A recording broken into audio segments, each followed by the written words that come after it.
ব্রাহ্মণবাড়িয়ায় বেগম খালেদা জিয়ার রোগ মুক্তি ও ছাত্র জনতার বৈষম্য বিরোধী আন্দোলনের সকল শহীদদের আত্মার মাগফিরাত কামনায় দোয়া ও আলোচনা সভা অনুষ্ঠিত হয়েছে।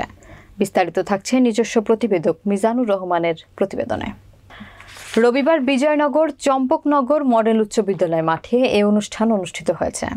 বিএনপির আহ্বায়ক জমির হোসেন দস্তগীরের সভাপতিত্বে ও সদস্য সচিব অ্যাডভোকেট ইমাম হোসেনের সঞ্চালনায় প্রধান অতিথি ছিলেন বিএনপির কেন্দ্রীয় নির্বাহী কমিটির অর্থনৈতিক বিষয়ক সম্পাদক ইঞ্জিনিয়ার খালেদ হোসেন মাহবুব শ্যামল।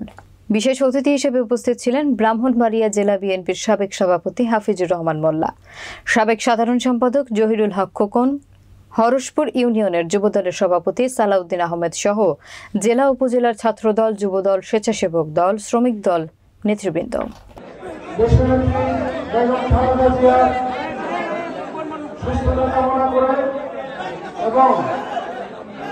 বিগত 5ই আগস্টে গণ অভ্যুত্থানে যারা শহীদ হয়েছে ইতিপূর্বে তাদের আত্মার মাগফিরাত কামনা করে এবং যারা আহত হয়েছে তাদের সুস্থতা কামনা করে আজকের এই দোয়া মাহফিলের উপসম্মানিত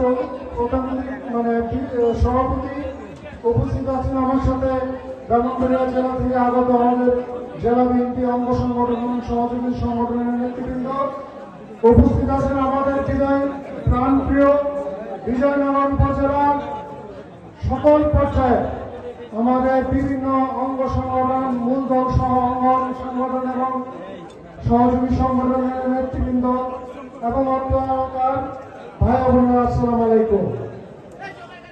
প্রিয় এলাকাবাসী, আপনারা জানেন বিগত 5ই আগস্ট আমরা একটি গণ অভ্যুত্থানের মাধ্যমে এই দেশকে স্বাধীন করেছি।